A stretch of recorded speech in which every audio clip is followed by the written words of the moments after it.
Over 100 years ago, in the early lights of dawn, thousands of brave men stood in wait, confronted by the same reality. Ko te koroua o Jared Lasike, te kaupapa o tana kōrero I te wahanga o korimako ki te whakataetai manu kōrero a motu. So my speech today, I believe I had it titled as Learning from Our Ancestors, but I've put a bit of a personal spin on that. My great-grandfather served as an Anzac in the First World War, and I think, at least for me, that's a pretty important family heritage moment, especially considering his service, but then also what he represented to me, and the kaupapa that he kind of passed on to us as a family.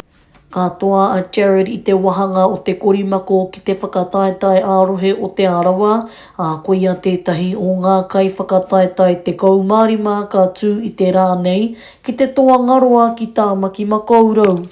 Quite humbled, to be honest. I remember back at the regional comp for Te Aroa, having to leave early just because I had to travel elsewhere, and I remember hearing on the plane that I'd won, and I was like, oh, okay, where to from now? And then when Fire told me that we're off to Nationals, I was like, oh, that's pretty awesome. E tauana te wairua, he a te kehi tuku hara mai ki konei I tai tuarua mai au I te arohi I te aroa, engari tuku waimari ko hui te komiti ana ko whakatau he māngai mo te aroa inane. Ko whakau e lene te manu kōrero o te arawa ki te whakataetai o pei te hurinui ko tana kaupapa kōrero, ngā pūrākau Māori he kura huna kei roto. Taku kā ko tērā I mea mai ki te haere au ki te whakataetai. Motu mo te manu kōrero ko tāku, au nā reira, he mea whakarite katahi anō e hoki mai Tahiti, rua rā, prakati noa, oi. E waru katoa ngā kura no te rohe o Aukaha kua tau mai ki te puku o Tāmaki ki tēnei ngā whakataetai manu kōrero 2024.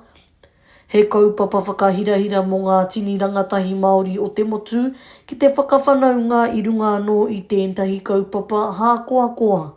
Korua au e takahi ana I te ara kia tai mai, ki konei ki ngā whakataetai āmotu mo te manu kōrero, no reira, te hikaka noa ngā kupu, ka mātua I tēnā. Ahakoa he whakataetai te mahi ko ngā whakaaro a te kanawa Wilson toa pei te hurinui o Tainui e hara I te whakataetai te whakaihuaka rānei I te whainga nui.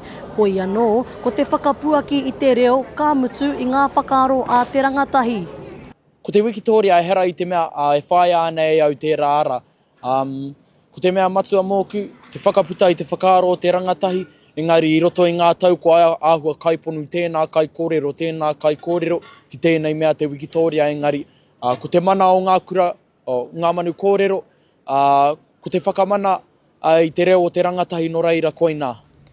Ina rā kua eke ngā kai kōrero nei ki te taumata o ngā whakataetai a motu, ka pātonu ko te taumahatanga o nei mahi ki runga I ngā pokowhiwhi o nei tauira. Titiro ki te papa nei. I te rā wiki, I mui a tūranga waiwai, e hui tangata mate. I tēnei rā, e hui tangata ora, mui a tonu ana. Rereke te kaupapa harikoa, kaupapa rangatahi, kaupapa reo, kei whio. Hei a pōpō ka tū ko ngā teina ki ngā wahanga o tā turikara me rāwhiti I haka, ka kite ai hoki, ko wai ka hua. Mihiora Gage, ma Aukaha.